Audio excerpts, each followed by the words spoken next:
ভাবে নামাজের ব্যবস্থা করা। দ্বিতীয় কাজ হলো যাকাত ভিত্তিক অর্থ ব্যবস্থা চালু করা। তৃতীয় কাজ হইল সৎ কাজের আদেশদারের ব্যবস্থা করা। চতুর্থ কাজ হলো অসৎ কাজ থেকে বিরত রাখার জন্য সরকারি ব্যবস্থাপনায় নির্দেশ জারি করা। প্রিয় ভাইয়েরা, এই যে 4টি কাজের কথা বললাম, বাংলাদেশে এই 53 বছর যাবৎ 3টি দল ক্ষমতায় ছিল, পালাক্রমে তারা ক্ষমতায় এসেছে। তারা সবাই মুসলমান ছিলেন, কিন্তু আপনারা সাক্ষী, এই 4টি কাজের একটি কাজই কি তারা করেছে? তাহলে মুসলমানদের পক্ষ থেকে যে দায়িত্ব কর্তব্য আল্লাহ আমাদের উপর বর্তেছে সেটা আমরা করি নাই। এটাই হলো চরম বাস্তবতা। এখন বাংলাদেশে 5ই আগস্টের পর একটা বিরাট পরিবর্তন আমাদের সামনে হাজির করেছে। বাংলাদেশ জামায়াত ইসলামী সহ এই দেশের আপামর জনসাধারণ, বিশেষ করে ছাত্র জনতা, অনেক ত্যাগের বিনিময়ে আমরা এখানে আজকে যে কথা বলছি এই কথা বলার সুযোগ পেয়েছি। ইতিপূর্বে আমরা কখনো সুযোগ পাই নাই, বরং আমাদের উপর জুলুম নির্যাতন, এখানে কোনো জুলুম নির্যাতন নাই, তারা চালায় নাই। এই জন্য আল্লাহর কাছে আমরা শুকরিয়া আদায় করছি। আপনারা জানেন, আধুনিক যুগে একটা সরকার পরিবর্তন করতে হলে গণতান্ত্রিক ব্যবস্থা ছাড়া কোনো উপায় নেই। সামনে ফেব্রুয়ারিতে ইলেকশন, সেখানে আপনারা স্বাধীনভাবে যেই দলকে উপযুক্ত মনে করবেন এই দেশ শাসনের জন্য তাকে স্বাধীনভাবে ভোট দিবেন। এটাই ইসলাম সম্বন্ধ। এই জন্য যে ইসলাম মানে হইল স্বেচ্ছায় আত্মসমর্পণ করা। কারণ আপনাকে সুযোগ দেওয়া হইল আপনি স্বেচ্ছায় কাকে ভোট দিবেন। যদি অধিকাংশ জনগণ এই দেশে বাংলাদেশ জামায়াত ইসলামী সহ আরও যারা ইসলাম আন্দোলন করে তাদেরকে ভোট দেয়, তাহলে বোঝা গেল এই দেশের মানুষ এই দেশে ইসলাম আসুক এটা চায়, এবং সেটি হবে ইনশাআল্লাহ। এইবার আমরা আশা করছি আল্লাহর বিশেষ মেহেরবানিতে আমরা হয়তো বিজয় লাভ করব, আল্লাহর বিশেষ মেহেরবানিতে। আপনারা জানেন, জামাত একটি আদর্শ ভিত্তিক ইসলামী অনুশাসনের উপর প্রতিষ্ঠিত দল, আর এই জন্যই এই দলে কখনো অসৎ লোক তৈরি হতে পারে না, বরং এই দলে সৎ এবং যোগ্য লোক তৈরি করার প্রশিক্ষণ দেওয়া হয়। নামাজ, রোজা, হজ, যাকাত থেকে শুরু করে আরও যাবতীয় যত কর্মশালা, যত প্রশিক্ষণ সব কোরআন হাদিসের দৃষ্টিতে করা হয়। কেন? এটা রাসূলুল্লাহ সাল্লাল্লাহু আলাইহি ওয়াসাল্লাম সাহাবাদেরকে যেইভাবে প্রশিক্ষণ দিতেন আমরা সেটাই অনুসরণ করি। এই জন্যই বাংলাদেশ জামায়াত ইসলামীতে আপনি কোনো চাঁদাবাজ পাবেন না, কোনো সন্ত্রাসী পাবেন না, কোনো হুকুম দখলকারী পাবেন না, কোনো জবরদখলকারী পাবেন না। আপনারা দেখেছেন বাংলাদেশ জামায়াত ইসলামী ক্ষমতায় যাওয়ার আগেই আমাদের মাননীয় আমিরে জামাত অনেক ফ্যামিলির দায়িত্ব গ্রহণ করেছে, যেটা সরকারের কাজ। এই দেশে যত দুস্থ অসহায় লোক আছে তাদেরকে কর্মসংস্থান দেওয়া, তাদের খাবার কিংবা বাসস্থানের ব্যবস্থা করা সরকারের দায়িত্ব।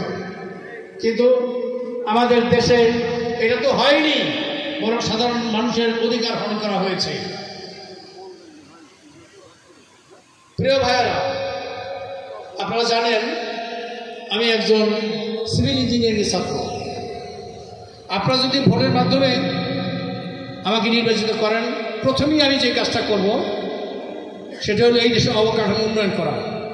কারণ এই কেরানীগঞ্জ তথা ঢাকা 2 ঢাকার অতি নিকটে, কিন্তু বাতির নিচে অন্ধকার।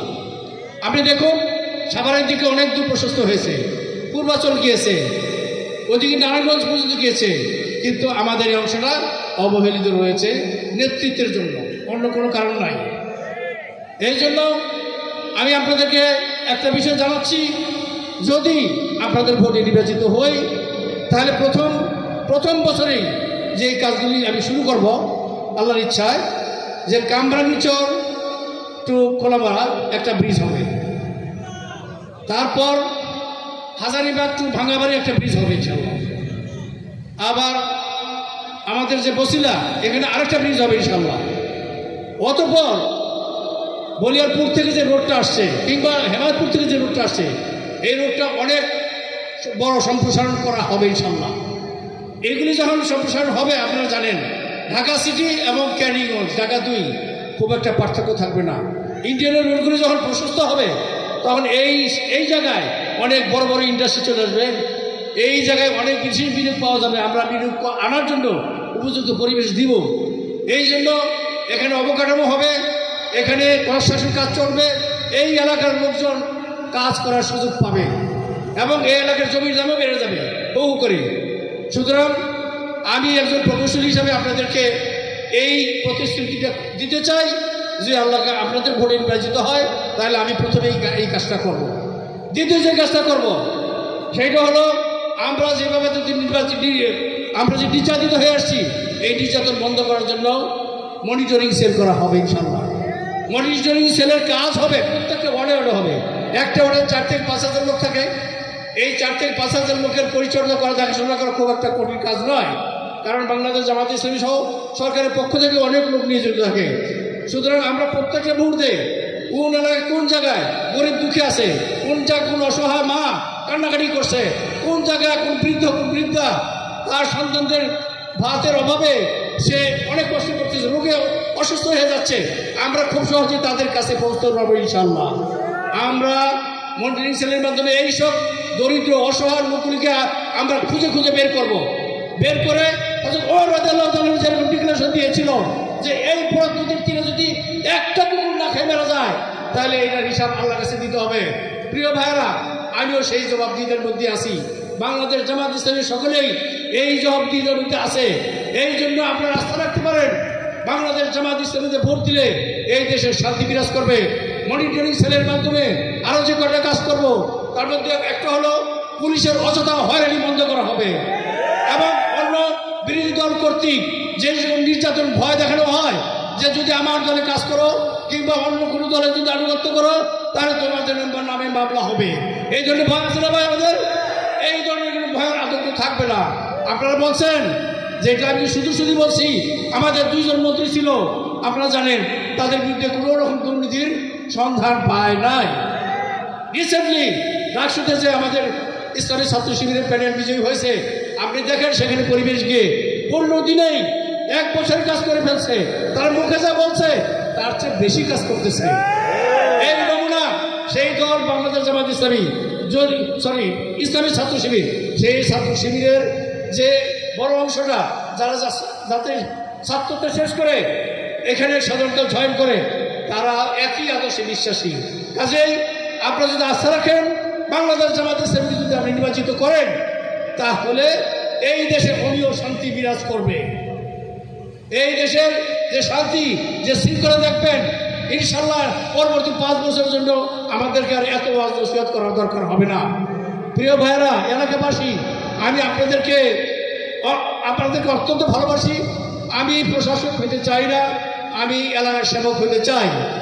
কারণ আমি জানি নামাজ রোজা হজ জাকাত কতটুকু কবুল হয় জানি না, অনেক ত্রুটি বিচ্যুতি থাকতে পারে, কিন্তু আমার নিয়ত পরিষ্কার। আমার মতো আমার দলে যারা আছে সবাই আমাদের একই নিয়ত।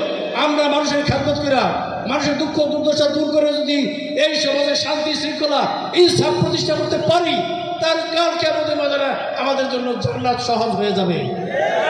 এই জন্য আমি আপনাদের প্রতি আহ্বান জানাচ্ছি, প্রিয় ভাইরা, একবার দেখুন বাংলাদেশ জামাত ইসলামী কত একটা শান্তিপ্রিয় দল, কিভাবে দেশকে শাসন করে, কিভাবে দেশের সেবার মাধ্যমে উন্নীত করে, এই জিনিসটা আপনারা বুঝতে পারবেন। আমি আপনাদের সকলকে আমার অন্তঃস্থল থেকে এতটুকু ধৈর্য সহকারে কথা বলি। বাংলাদেশ জামাত ইসলামীকে ক্যান্ডিডেটকে নির্বাচিত করে এই দেশের উন্নয়নে, এই দেশের সমস্যা সমাধান দূর করার জন্য সচেষ্ট হই। আল্লাহ আমাদের সহায় হোক। আসসালামু আলাইকুম রহমতুল্লাহি ওয়া বারাকাতুহু।